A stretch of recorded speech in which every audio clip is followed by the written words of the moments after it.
customer wanted us to add another outlet.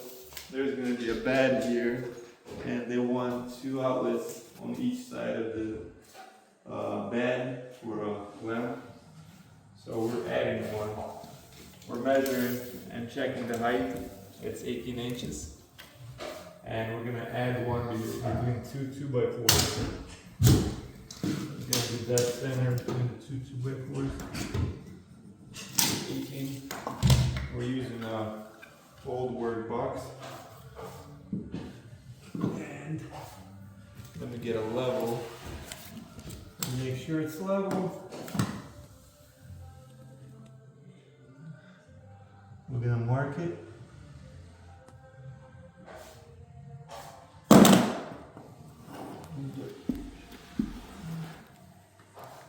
When you're marking it, you're gonna, I'll show you in a second.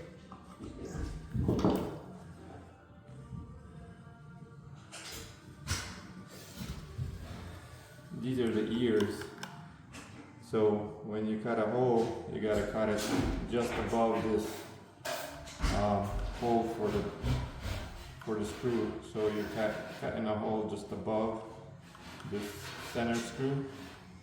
So it's gonna be a little bit smaller than these ears. But basically, when you tighten the box in the hole, you're gonna use a drill like this. And when you drive it in, the ears come in and they lock the box between the drywall. So this ear is going to be behind the drywall and this ear is going to be in front of the drywall. So it gets compressed and that's how it stays secure in the hole. Now we're going to use a saw to cut the hole. Usually I would use a tester to see where the studs are, or a screwdriver to poke. But since this is a new construction and I can actually see where the studs are, because they just patched the holes for the screws, so I know this is center. That's why I'm not measuring or anything and I'm not looking for the studs because I can see it visually.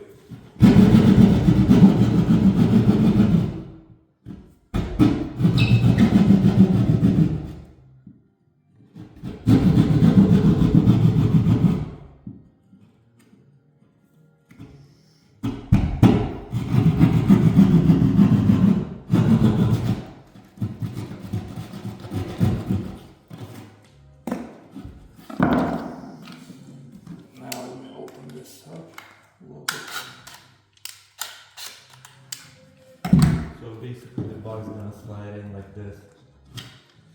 Now this is a second story house, second story. We're going to have to fish the wire. I don't want to cut any holes. I mean, I could have cut a couple holes here to fish the wire into this outlet and feed it off of. What I'm going to do, try to do it without any holes and any damage down to the drywall. I'm gonna go up in the attic. There's a ceiling. It's 10-foot ceilings. I'm gonna find the top plate. It's not insulated yet, and I'm gonna just drill a hole in the top plate.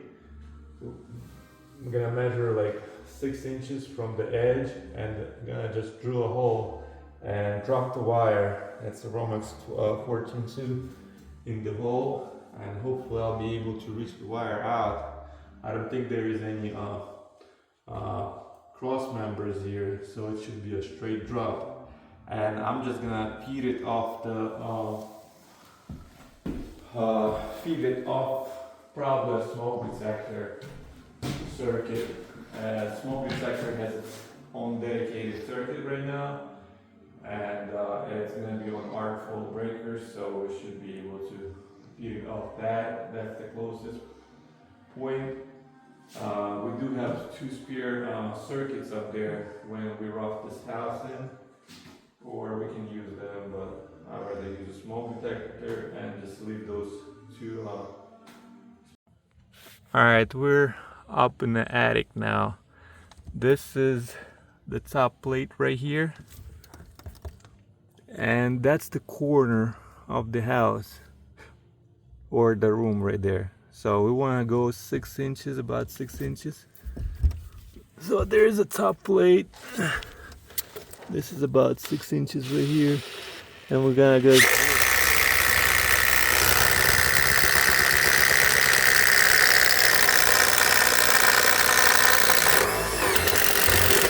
So we should be in, hopefully. Let me and now we're just gonna, we got Romex wire here. We're gonna just fish it in.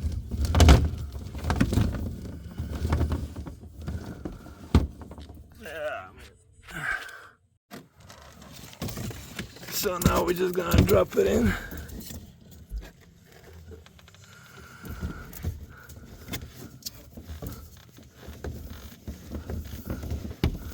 Hopefully we're in the right bay.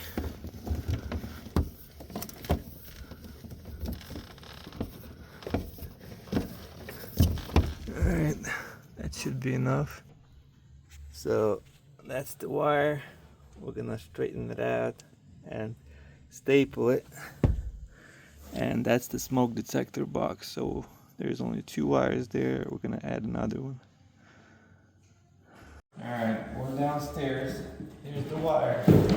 Thank God we got it. Perfect. Now we're gonna poke the wire, put it in the hole.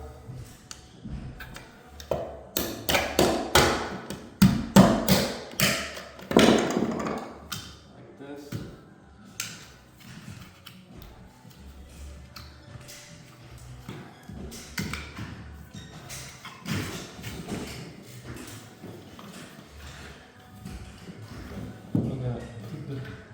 Hold the wings close and stick it in the hole.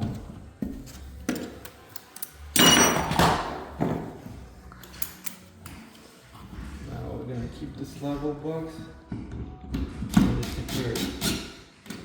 As soon as you see this wing start to bend, this is tight enough. You don't want to over tighten it and break the ear.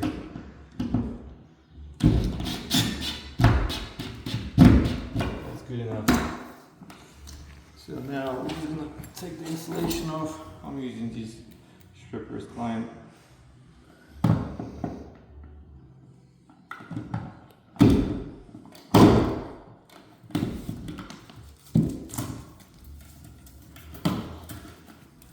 Got the excess. The code requires to have at least 6 inches in the box of wire. So this is plain, this is like 10.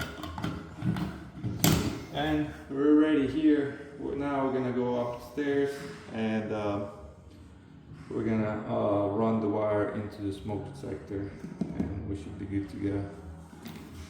Alright, now we're up here. We just came up here to staple the wire and cut into the smoke detector. So we're using the 20 volt DeWalt staple gun. It's a beautiful thing. Saves a lot of time. How it works, I'll show you in case if you've never seen it. It has a trigger, safety trigger, so if the wire is here, it will shoot. So you gotta place the wire in between and just shoot it like that. Try not to fall through the ceiling.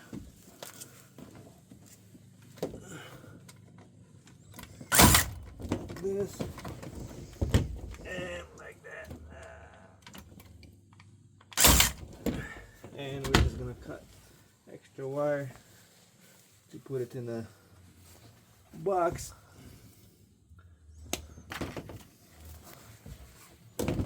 Like this.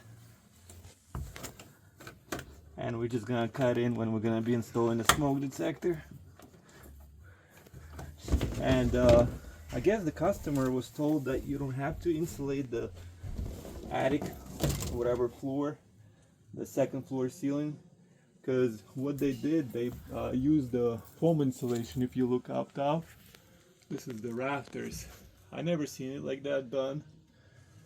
So it's gonna be all fully insulated.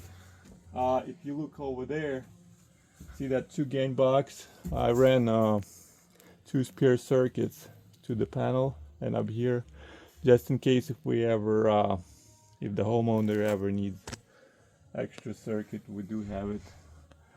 So yeah, this is pretty cool blow-in insulation. Not the blow-in insulation, it's a foam insulation.